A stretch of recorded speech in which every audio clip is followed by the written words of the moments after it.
right, let's do this one more time. Okay, maybe not one more time, but we still have Spider-Man Beyond the Spider-Verse coming out next year, hopefully. So, why don't we just do this now? So, Spider-Man Across the Spider-Verse was directed by Joaquin Dos Santos, Kemp Powers, and Justin K. Thompson.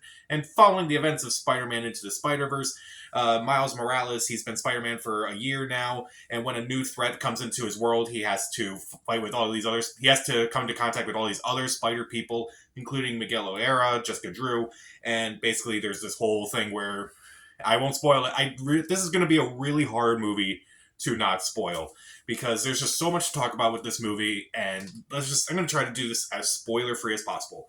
So, Across the Spider-Verse, it was one of my most anticipated movies of the year. I absolutely love Into the Spider-Verse. It's my favorite Spider-Man movie, one of my favorite superhero movies, one of my favorite movies, period. It's a great movie. You can check out my review for that. And so I was definitely looking forward to Across the Spider-Verse, so much so that every time it was delayed, I was upset. I was like, no, come on, I just want to see this thing already. I want to see this thing. And it's finally out. And I will say this movie is really good. It's incredible. I really enjoy this movie. I don't know if I like it as much as Into the Spider-Verse, so that may be a controversial opinion because of some of the things that I've heard, but maybe because I want to see this again on a second viewing and maybe it will be a little bit better for me on a second viewing. I will, I don't know. I think a second viewing might help me with this movie because there's a lot I want to talk about with this movie. I'm going to keep it as spoiler-free as possible. So let me talk about the things I really do like about this movie. The animation. Now, I thought the animation in the first Into the Spider-Verse movie was really good and really well done and very unique and very stylistic and such. It's like, how could they top that? They topped it. The animation in this movie is just stunning. It's very detail-oriented. It's so incredible. It goes beyond just like looking just like a comic book. It's so incredible, and I'm just in awe of all the animation in this movie. I'm like, how did they do that? That is incredible. Also, the voice actors do a really good job as well. Shamik Moore, he does a really good job again as Miles Morales. So much so that I kind of wish he was the live-action Miles Morales, but oh well. Haley Steinfeld, also pretty good in this movie. She gets a lot more to do in this movie than she did in the first movie. Oscar Isaac, I also thought did a really good job for what he had in this movie. Also, Daniel Kaluuya's in this movie. I kind of forgot he was in this movie, but he was really funny for his role. I really liked him in this movie. Also, Brian Tyree Henry and Luna Lauren Velez, I'm probably mispronouncing that, who play Miles' parents in this movie. They're really good in this movie, midly better than they are in the first movie, particularly Miles' mother. They're really good, and they kind of like, I like their dynamic of their relationship in this movie. It's really well done. Also, Jason Schwartzman surprised me as the villain in this movie. I thought he was a better villain than Kingpin. It's like, okay, he kind of comes in, he's like, oh, he's kind of the villain of the week. It's like, oh, are we going to take this guy seriously? And then by the end of this movie, I'm like, not only do I take this guy seriously, but I'm actually kind of terrified of what he's going to do. So he does a really good job of playing this character. And the action and the fight scenes are just incredible. Like, there's this one scene in, like, India, and it's, like, really well done. There's a bunch of stuff in the Spider-Verse where the action is just incredible. And I just think the action scenes are a lot better in this movie, and I can't wait to see them again. The music, the soundtrack, and the score are just epic. They're just really well done. Like, I don't know if it's as good as something like What's Up Danger, but, like, by the end, like, the end credit song is just perfect, and it's just really well done. The score is also fantastic in this movie, and it's kind of like with all these other superhero movies, so many Easter eggs. Honestly, it doesn't annoy me because I actually really liked all the Easter eggs that were in this movie.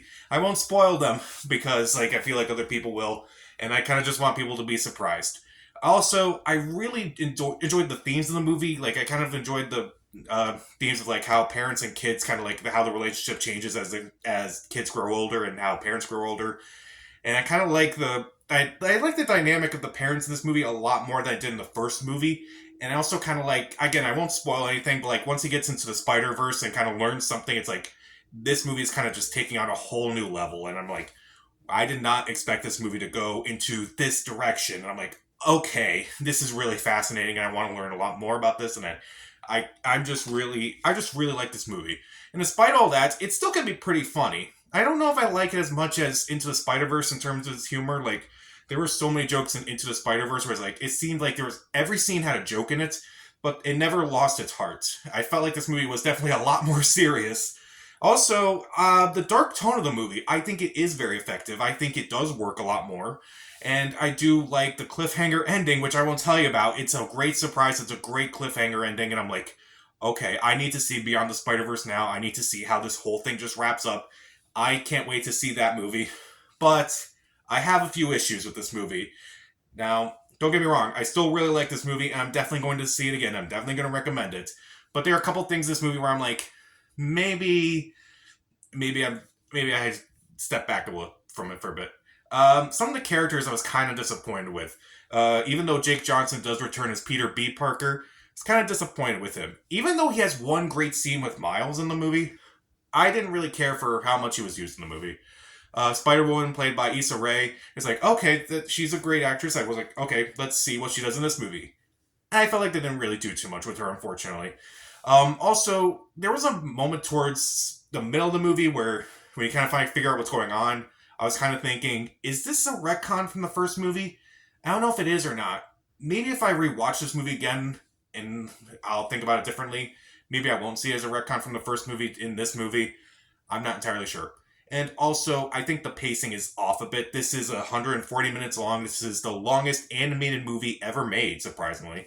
And it's just, you can definitely feel it at times, particularly in the beginning. Like, there's so many moments where it's like, it's kind of just set up and there are no payoffs just quite yet.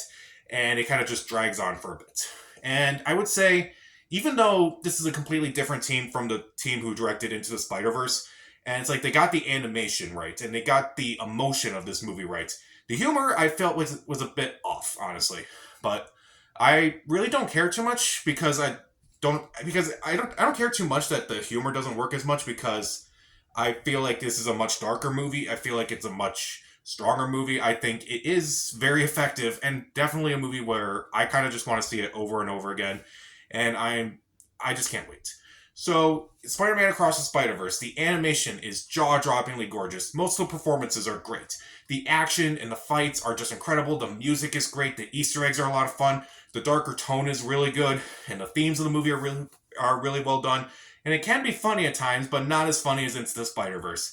And I kind of was disappointed with some of the characters. And I don't know, maybe it's just me, but I kind of don't like this one, like, possible retcon from the last movie. But, oh well. I would still really recommend Across the Spider-Verse. I'll give it 3.5 out of 4 stars. See it. Maybe if I see it again, maybe I'll give it 4 out of 4 stars. But as of right now, it's getting 3.5 out of 4 stars because I do think it works overall. So, what's your favorite Spider-Man? Like favorite version of Spider-Man? I probably asked that before. Comment down below. Subscribe to the channel. This is Pat. Stay safe.